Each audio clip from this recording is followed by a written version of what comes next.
Hello everyone. So this is the presentation about the Woodford Shale enclosed mini-basin field on the Hunton Paleoshelf at a positional model for unconventional resource shales.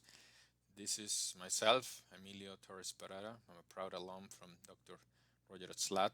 I've finished my PhD in geology at the University of Oklahoma.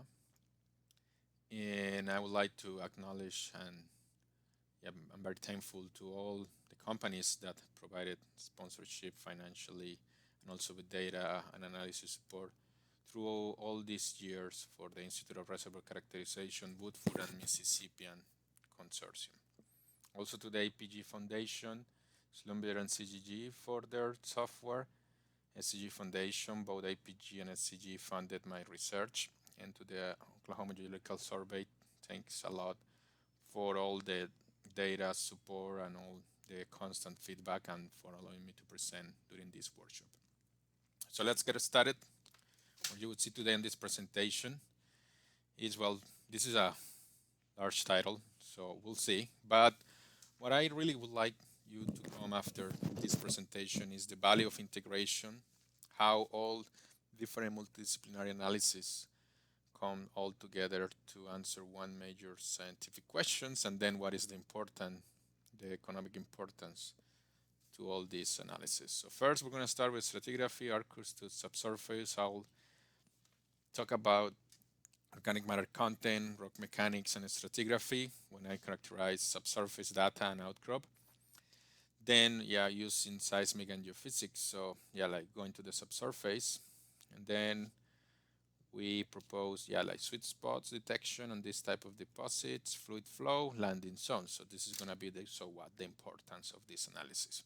Let's start with the regional Woodford depositional model. So this is schematically, as you can see here on the lowermost on the left, this is the map of Oklahoma with the geological provinces, the basins. So from north to south, schematically from north we have Impedance Izpl filling a major mechanism of erosion of pre-Woodford strata. In this case will be Hunton, Izpl, and Viola that will get eroded.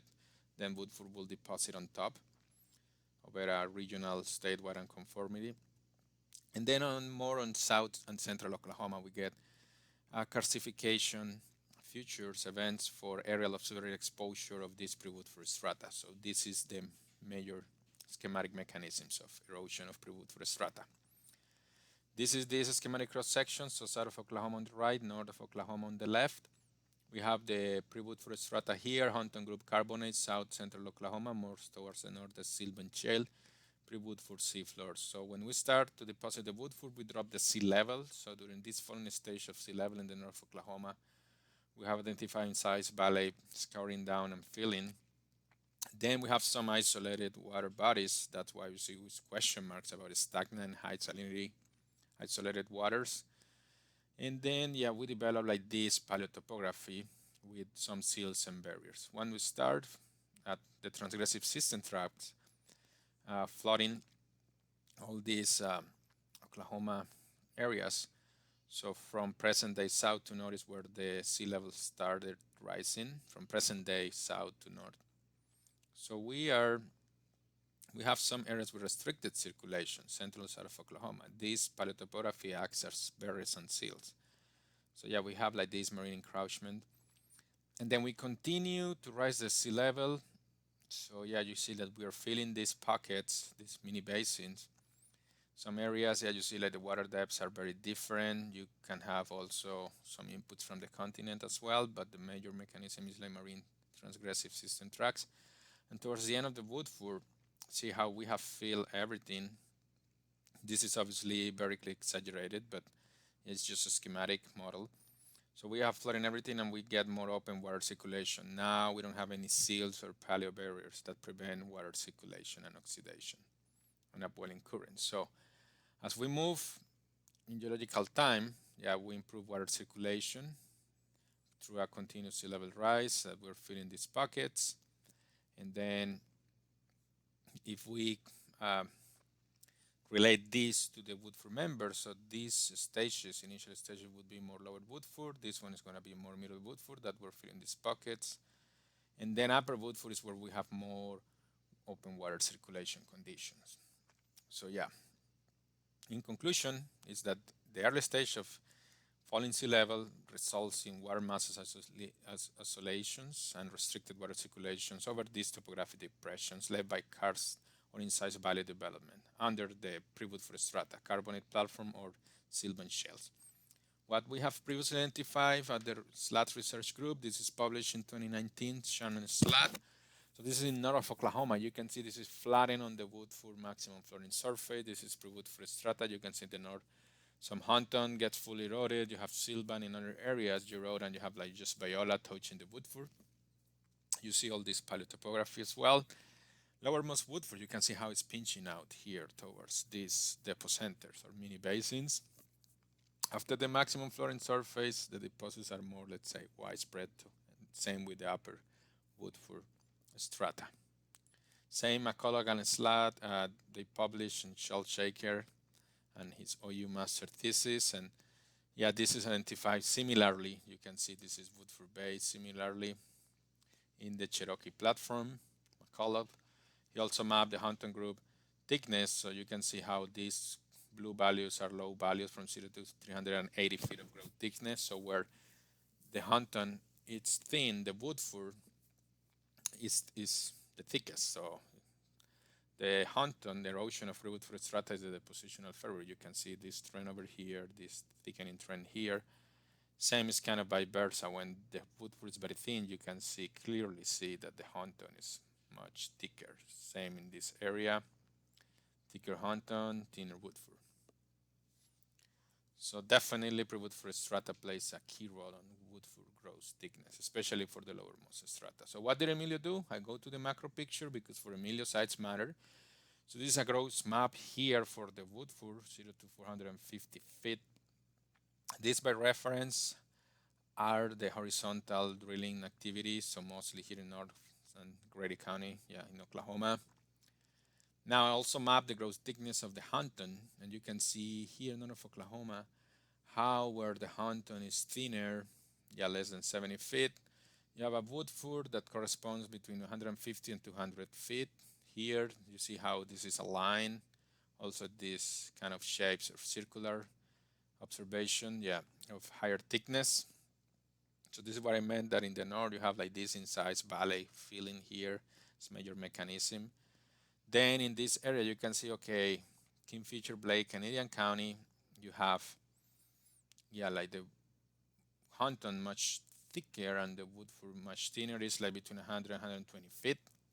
Cana field, you can see how the Cana is very well defined in much thicker Woodford, and you can see how it's much thinner Hunton here. Now the Hunton thickens here in Grady, South Canadian County, and you see how this trend is thinning. In Grady County, you have also again a thicker Woodfords, not that thin, and the Hunton. But in the south, we see some areas where you have like much thicker in South Stephens, Carter County, and then you have absent or much thinner Hunton.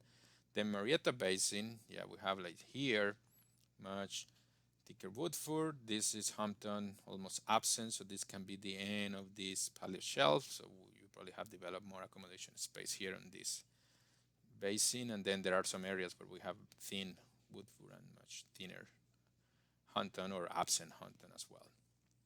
So we see the macro picture, what I showed you before from previous theses. So this is part of the mapping I did on my research. Now here, what do I mean about the enclosed mini-basin field? So general stratigraphic chart, so pre-Woodford strata, you have here Silurian, Lower Devonian, strata, major statewide and conformity event, and then you have here Woodford shale deposited on top. Some areas you have a basal Meissner sand, and so when you deposit here from this middle to outer shelf, you are gonna develop like these paleotopography depressions.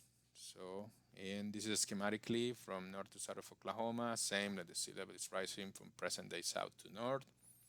So when you have these, you're flooding, and the Woodford has overall a high productivity of organic matter, this is gonna be the sea level top.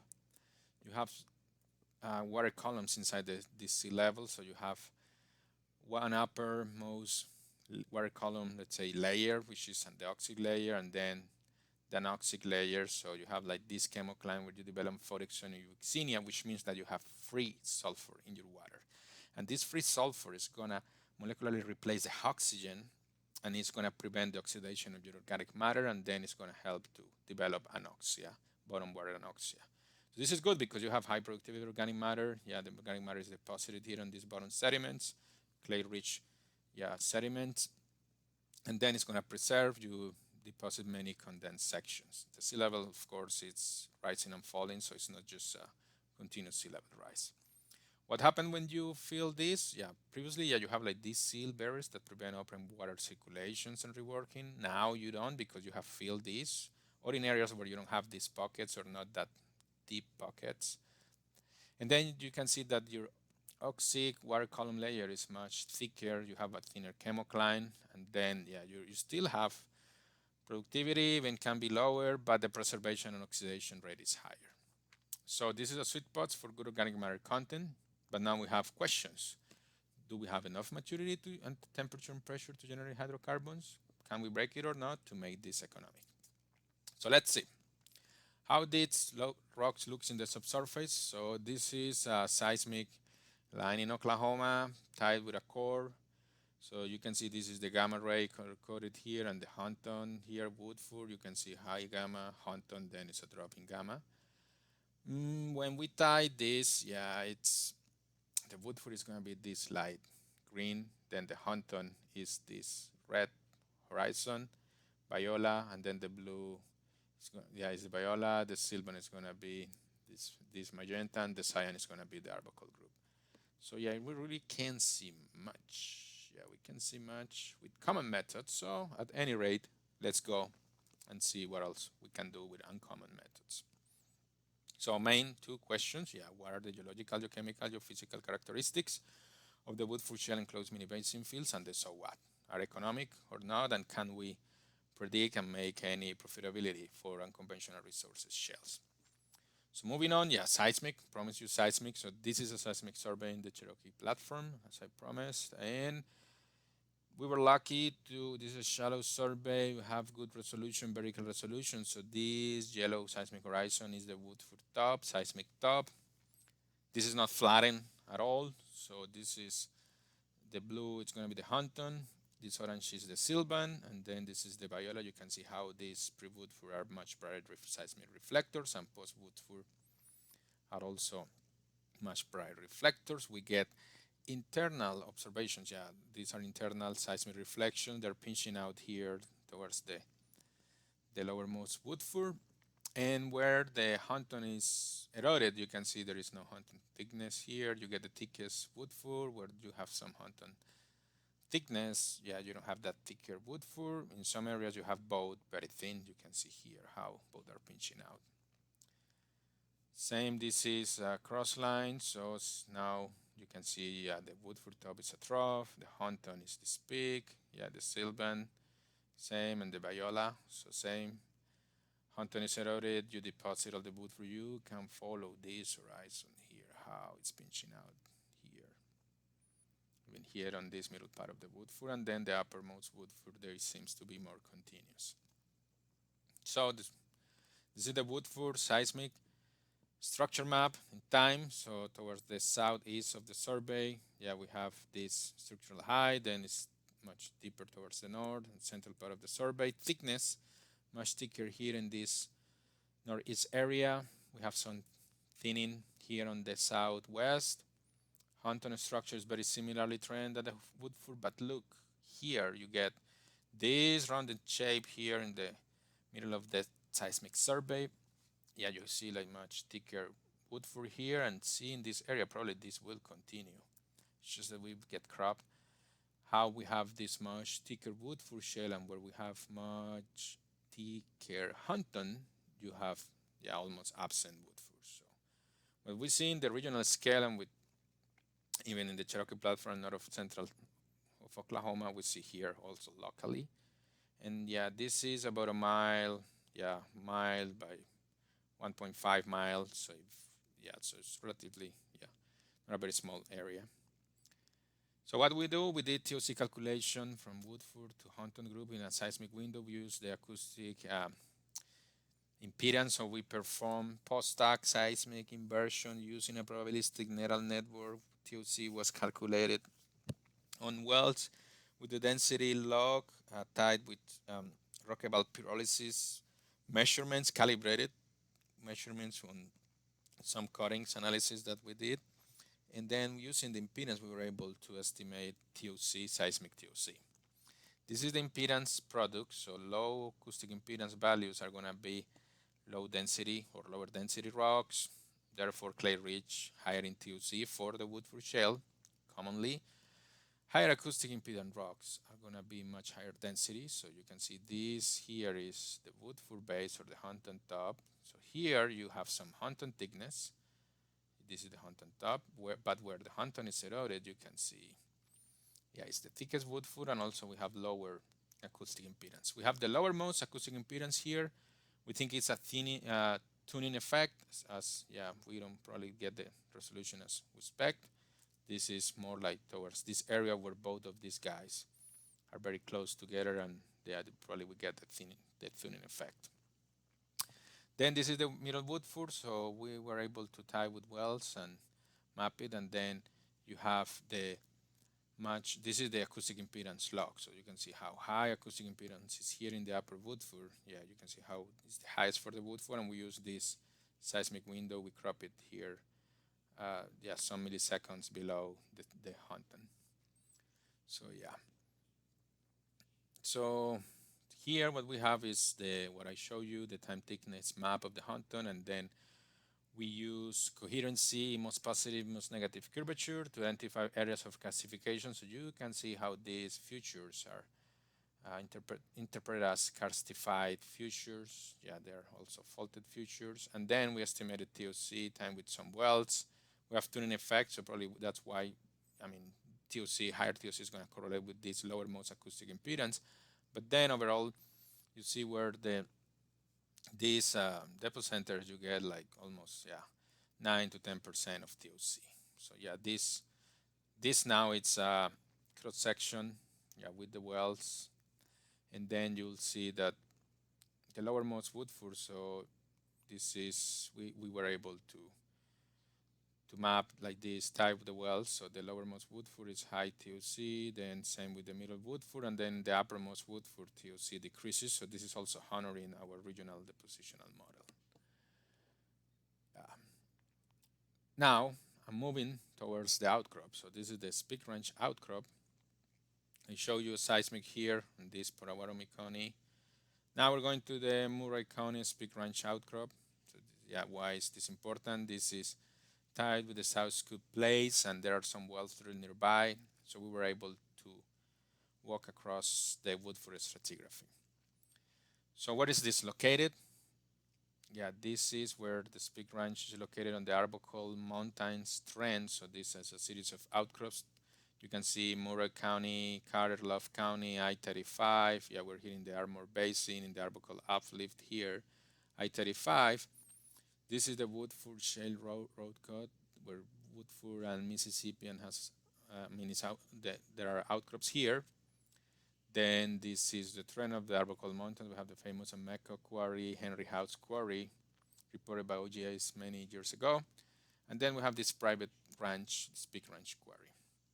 And then we have some activity here south in the Armour Basin. Why it's very interesting, this is an aerial drone view of the outcrops. So we have the Hunton group, now here is in the north, lower Woodford middle, upper Woodford and Sycamore limestone. And these are dipping, so you can walk and cross your stratigraphy. You can see how they're 20 degrees deep, 19 degrees. So yeah, you can really literally walk and see on small walls all the variability of the layers in the Woodford.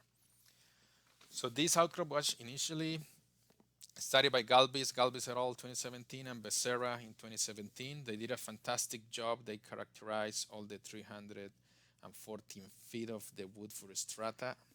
They did a very high resolution study. They collected samples every half foot, and they collected also what they call soft bed and a hard bed, which means that one higher density lithology they were collecting, identifying in the field, and collected one higher density lithologies and then one low density lithologies, like which will be the soft bed, to get like this different type of analysis. This is the outcrop gamma ray. So you have like basal Woodford, lower Woodford, middle Woodford, upper Woodford, pre-sycamore, and sycamore. This is going to be the highest gamma ray. This is like common rule of thumb, maximum fluorine surface. We have these twin peaks, this is another statewide gamma ray feature for the Woodford Shale.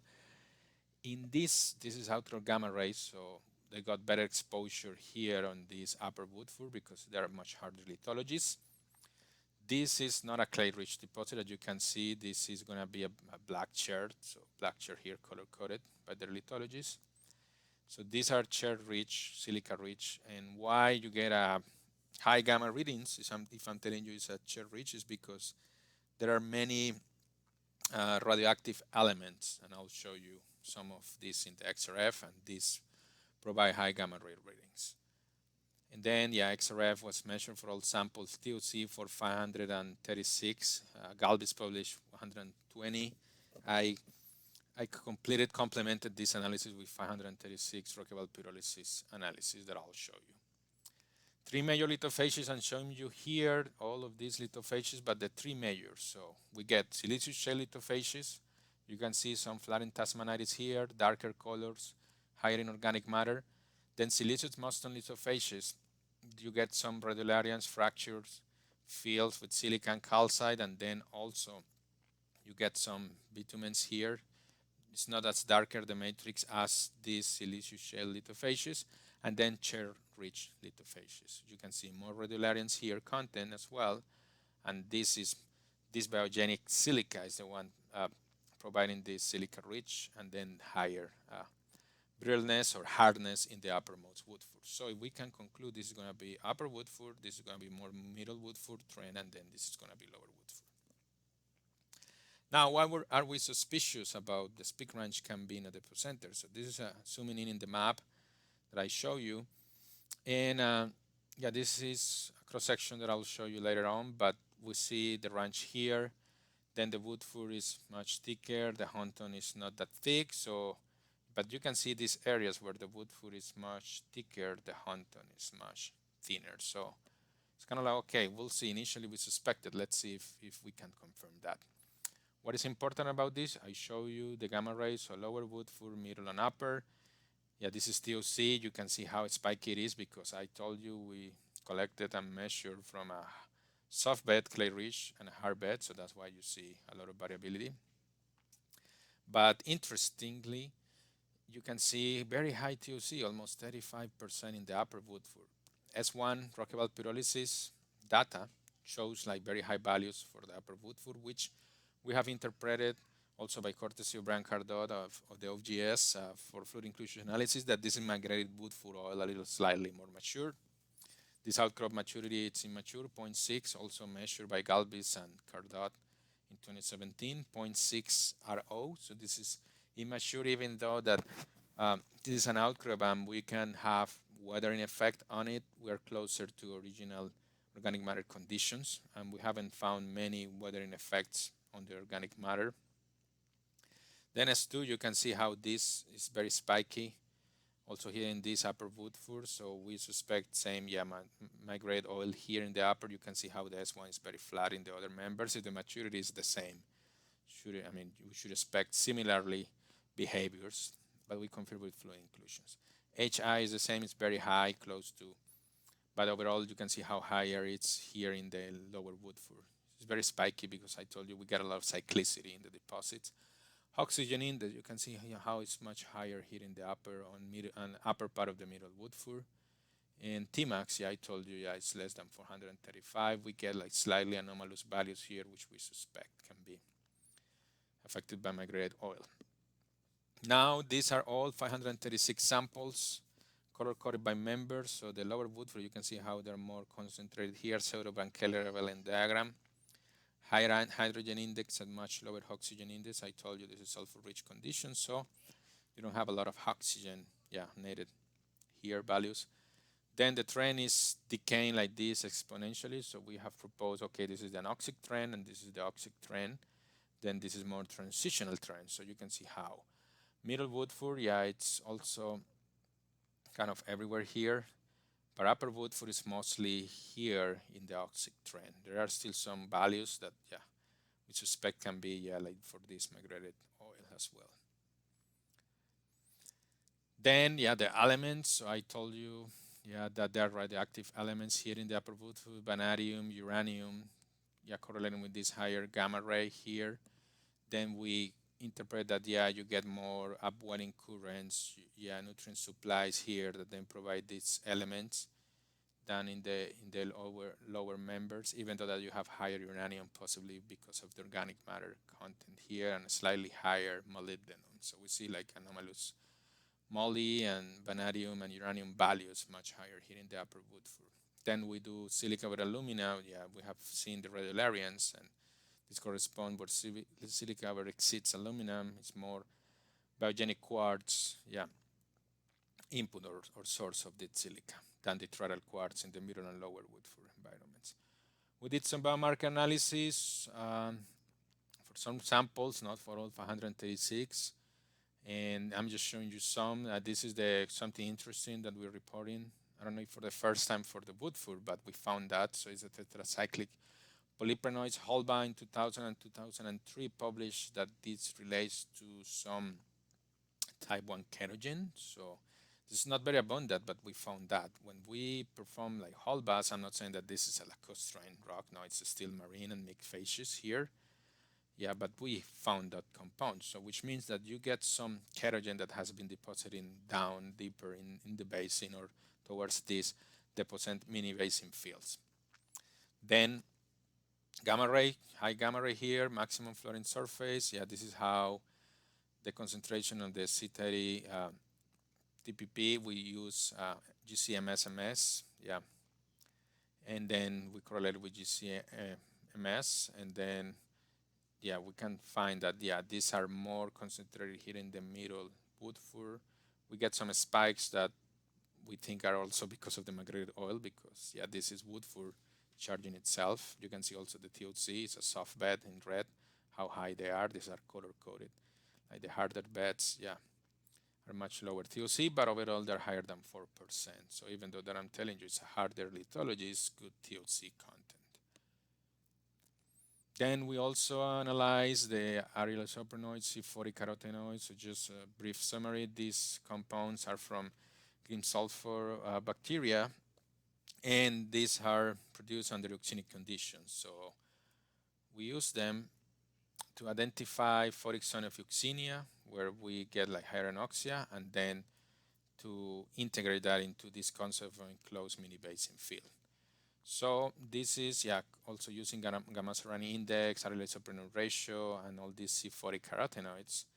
And then we are able to see, okay, they are higher here in the lower Woodford, higher here at the end of the maximum fluorine surface, and when they start to drop is where we think, okay, we are stopping feeling these kind of high restricted anoxic conditions, and then we're gonna drop more towards the upper Woodford. What's happening here, I'm telling you, that's why I put the S1, that this is migrated oil. That's why you still see these guys as higher values. So we don't expect them on, let's say, normal conditions to the upper Woodford to be dropping TOC and dropping the TOC, and that we don't have these euxinic conditions. So that's why we limit, like, okay, we're feeling these pockets in the epicenter mini basins here where we have higher restriction and anoxia, and then we have this drop using these guys. Correlation to the subsurface, again, the Speake Ranch here, the same map that I show you. This is, yeah, this is flattened on the Woodford top. This is this cross section, and then you have the Speake Ranch here, but the Speake Ranch is not the thickest Woodford. We have other wells with thicker Woodford here. You can see how the Speake Ranch is going to be a flank of this major mini basin or the center field. You can see here how the lowermost Woodford is much thicker than in other areas of this side of Oklahoma. And then can we break it or not? So we had a well nearby. The Speake 1 well was drilled and correlated to the outcrop. So we were able to do one-on-one of our members correlation. It's a very shallow well. You can see how this is MD. So it's very shallow well. It was not targeted to drill the Woodford, but we were lucky enough. And then Galvis and Becerra measured static geomechanic properties, geomodulus Poisson ratio, which I use to calibrate the dynamic Poisson ratio using sonic log. And in conclusion, this is the maximum flowing surface.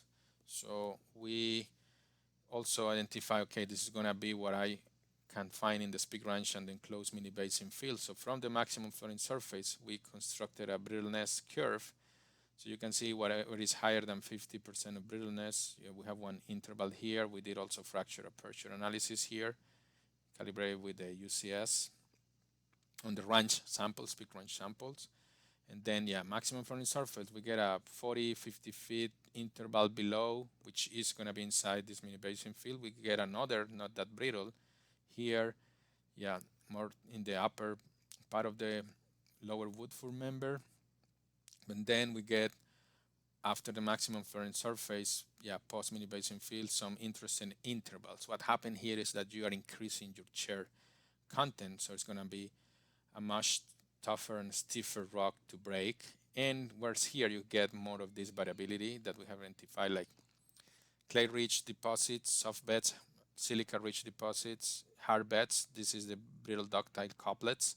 And you get more this on a 50-50 ratio of like similar thickness of your soft and hard beds here on this upper part of the mini basin field in the Speake Ranch in the south of Oklahoma, that we can correlate this to nearby areas of the South Scoop.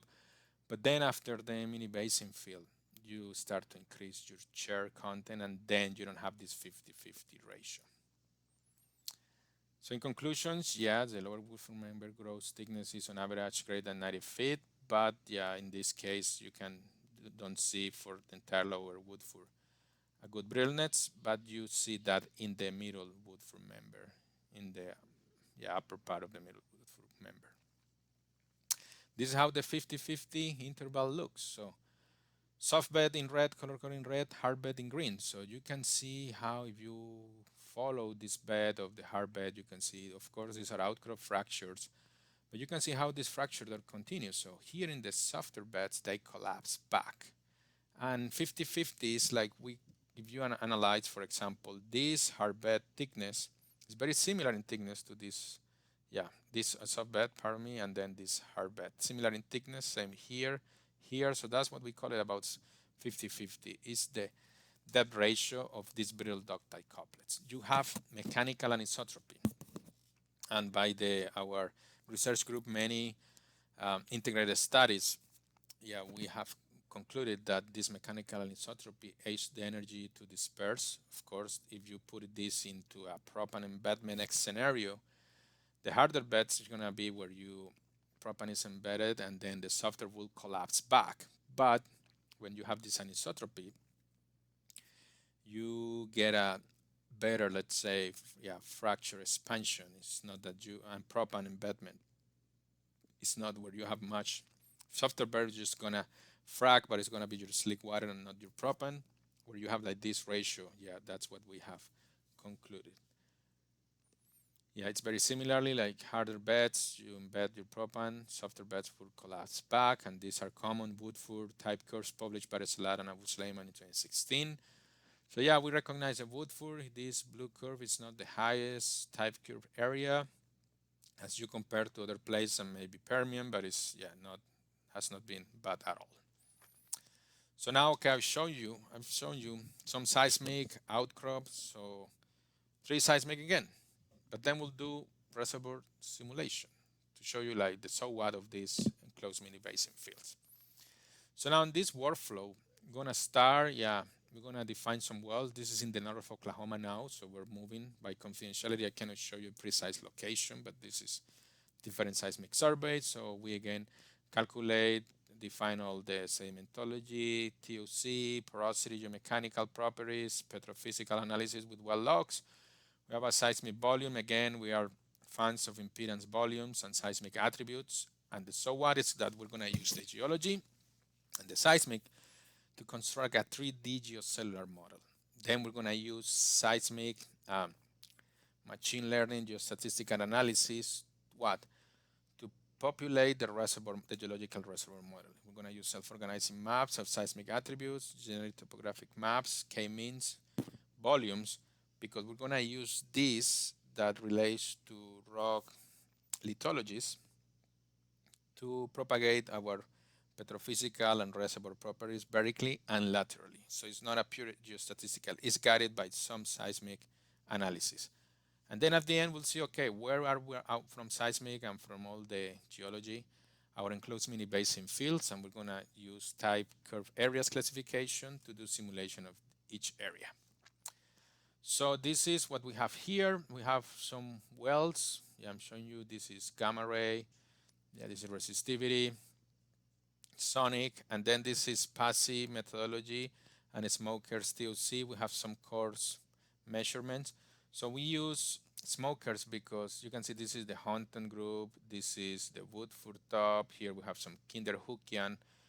We have not the lower Woodford present here, so it's just like middle Woodford and upper Woodford here, so it's not very thick, it's 120 feet, we're in the north of Oklahoma. But this is the same 50-50 interval. We encountered that here when we analyzed this core and all this data. So this is the simulation interval that I show you. In the upper part of the Speake Ranch Middle Woodford, I show you that. Yeah, that this looks interesting. That has like this 50-50 viral ductile couplets. We can break it. So this is gonna be our simulation interval.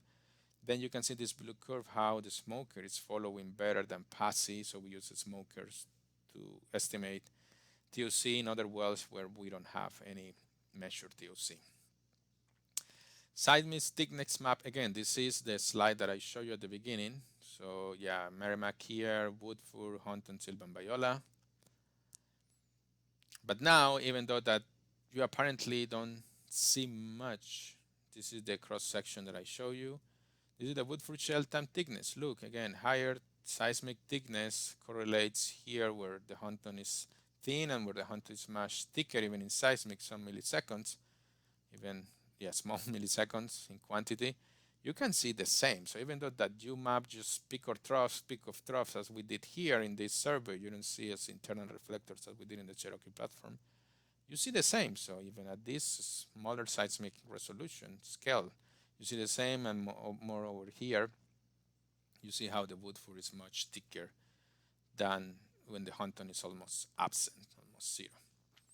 Some attributes, yeah, we use faults, so we're close, yeah, in the north of Oklahoma, so we identify a major fault in north to south, some east-west trends, some north-east-southwest as well, all of these wells, fault 1, fault 2.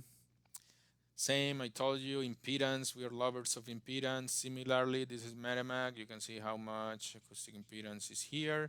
This is the Woodford guy, you can see in the scale how is lower acoustic impedance, and then you have Hunton, increase of impedance, Sylvan, decrease of impedance, decrease of density, and then Biola. This is the average acoustic impedance values for the Woodford Shale. So this is this schematic, arbitrary seismic lines. So you can see how, look how the rounded and lowermost impedance this guy is over here and over here, rounded features, and over here where I show you it's much thicker, the Woodford Shale. And then in areas where we have much denser rocks, we get lower Woodford thickness. And these are the areas that we're going to simulate. We're going to do a type curve area here. We're going to do another area here, like, okay, here, we know this can be related to the enclosed mini-basin field, and we're going way all to the other side of the study where we are not seeing or not suspecting to any enclosed mini-basin field.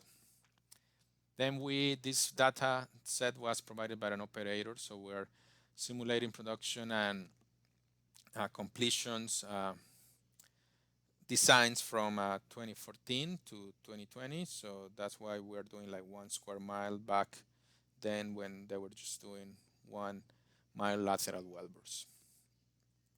We use the seismic attributes, so we perform this machine learning using k-means cluster of seismic attributes. So what we use and inputs are seismic attributes that define like continuity of the lithologies of the rocks. Why? Because we're going to use these volumes to perform a 3D reservoir modeling and know, for example, if I have a property here, what is the probability to propagate on this direction. So this is the k-means, now self-organizing maps.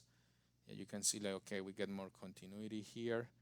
And then GTM, so GTM probably was giving us, yeah, like, okay, this is much more continuity. So we chose self-organizing maps to be the seismic cube that help us to populate. This is the 3D model grid. So we have many wells. We have properties that we upscale from here to here. It's 750 feet of depth difference. So yeah, we can show where these really are. Then these are a 4-hour interval of interest. Yeah, we calculate density, porosity, fracture toughness, John modulus, Poisson ratio, and TOC. This is the TOC. So I told you organics matter. These are the type curves. So we have, yeah, we did like 2 by 1 miles here. And then, yeah, we call it like type curve 1. You can see how the TOCs are here. Type 2 curve, these are the enclosed mini-basin field. Here, type 3 is much lower seismic TOC. And type 4, this is the area with the highest acoustic impedance. So you can see how much lower TOC is here. We did the conceptual implementation Barton-Bandis model. So basically, yeah, this is like you at pressure, you create your fractures, and then as you decrease pressure, yeah, you're gonna collapse back your fractures and produce from the shale permeability itself. So this is the basic explanation of the model. We use this for simulation. 1 mile lateral length, fracture stage every 220 feet, 250,000 gallons of leak water. Dew point provided by the operator that recommended to use 402,000 psi based on their operation and production. 0.65 of specific gravity, and this is a 55 API oil. So this is for a rich condensate. Now these are like, yeah, our results. But what I want to highlight is like, these are the simulation results. The operator never provided us any production, but this is the type curve EUR in MBOE. So you can see how area 1 and 2 correlates with the operator provided results, that they are the highest EURs here. They didn't know the operate because of their land, not because of they were thinking ahead on all these interpretations of geology or higher concentration on TOC. But you can see how these enclosed mini-basin fields correlate with their results. They're not 100% match, but they're very close, or they honor like the ranking of EUR per type curve. The area 3 and 4, yeah, where we are confident this is not an enclosed mini-basin field, they get the lower most values. So in conclusion, enclosed mini-basin field is critical, very important for allowing the higher accumulation and preservation of organic matter. It's observed by a higher TOC, hydrogen index, lower oxygen index, and all these carotenoids that I show you, and biomarkers that I show you. The bulk TOC, this is a gross TOC, this is the Speake Ranch, yeah, it's much higher here. The south indicate that the enclosed mini-basin field represents a thicker average Woodford, and then reservoir modeling shows that the uppermost middle Woodford shale is a good interval to be the best reservoir porosity, permeability, thickness, TOC, so you have everything into that good sweet spot below that maximum fluorescent surface. And then that corresponds, yeah, thicker Woodford means that you probably have the lowermost Woodford member is much thicker, therefore an enclosed mini-basin field intervals. So yeah, this is a kind of rule of thumb that we can conclude. And they are relatively higher brittleness and are likely to produce more volumes of hydrocarbons than the completely open marine Woodford shale deposits, as we have seen in the North of Oklahoma reservoir simulation. Thank you again to all supporters, to all people watching this presentation. I hope you enjoy it. Thanks again to Dr. Slat. This is in his memorial, so he was a fantastic geology supporter for the university, associations, and OGS. Thanks to all Emilio's crew, everyone in my committee, all the research group, the Geoscience Department, APG, SCG, grants, and scholarships in aid, everyone that provided data, the OGS too, for all the fantastic technical discussions, to my family, so thanks everyone. Any questions, I'll be happy to answer. Just shoot me an email. This is personal and university email. And this thesis is going to be public in Geochemical. So just go there, geochemical.org, and type my name under dissertations, and you'll be able to get PDF and Word documents that is fully public. In the Woodford Shale then as a marine, and now this is out of Oklahoma, Arbor Mountains, outcrops of the Woodford Shale. Thank you.